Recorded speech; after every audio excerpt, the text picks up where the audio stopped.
Hey everyone, I just wanted to let you know that we are going to be taking a 2-week break after this episode. Just so you guys are prepared and you don't think we just disappeared without a trace. So we will be back on August 31st for our next new episode. We're trying to get some investigations and everything scheduled. So once we have that, we will be good to go. But let's go ahead and get started on this episode. My cousin's paranormal story. I am not one to believe in Bigfoot, the Yeti, or monsters, but ghosts, oh my, ghosts are a whole other story. One day, about 19 years ago, when I was around 4, I started seeing a woman, an imaginary friend, if you will.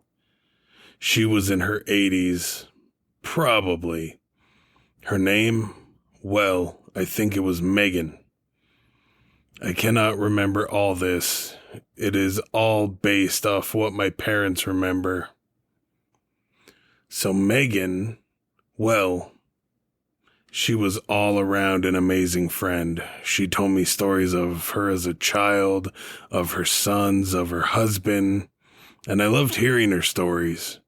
She told the greatest ones. Whenever I was cold, I would say, "Meggie, I am cold." Then I would be warm. My parents at first were frightened, but then they learned to accept her as a positive in our lives. So on with the story. After a while of talking to her, I grew in intellect and got the idea to ask what her sons' names were. Tommy Wegner, Max Wegner, and I cannot remember the last. I started telling my parents what she had told me. They knew I could not be making anything up because my little 4-year-old mind could not conjure up such thoughts. Then out of nowhere, she just disappeared. I stopped talking about her and cry whenever she was mentioned. But I started seeing someone else. Me and the spirit were never in direct contact. But I have had some scary experiences. Like one late October night, me and my dad were putting out Halloween decorations. Once we put all the gravestones, we both heard, why, shh, do not talk, clear as day. That was my only real experience with him. The voice was clearly male, my dad said. When I was around 8, we moved to a larger house, a house of horrors. On the 4th day of us being there, now this I remember. Oh yes, I remember. It was early in the morning and I went downstairs to get some crackers to see if my new pet parrot would eat them. I got up to my room and fed my parrot. He actually ate them, nibble by nibble.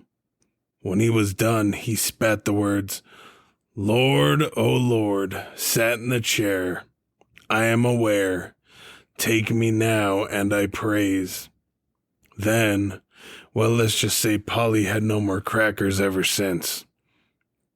8 years later, when I was 13, I asked my dad what he thought of the event.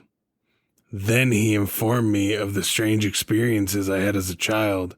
I was stunned, very, very creeped out, but in some ways touched. I asked him, "Do you remember the names of the 3 kids of Megan?" Thankfully, yes, he did. Sadly, though, over the years since then, I have forgotten the 3rd, and my dad, well, he did too. My mom, she remembers nothing of the sorts. She was always out of town for work. So we found and contacted Tommy Wegner and arranged a meeting at his house. We engaged in small talk. Then when I told him more about my experiences with Megan, for a moment, he was speechless, stunned even. Very, very much so.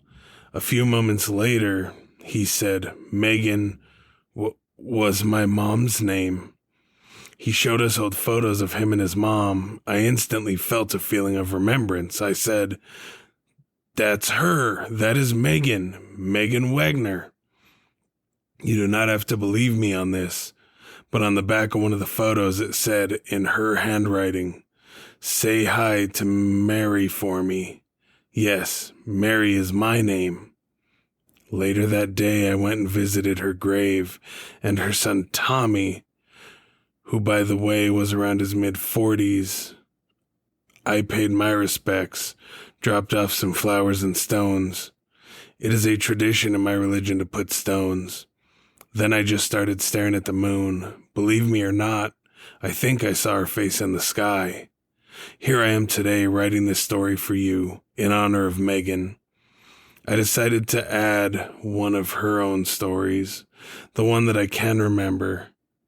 It was a long night many years ago. I was young, very young. In fact, I was around 5.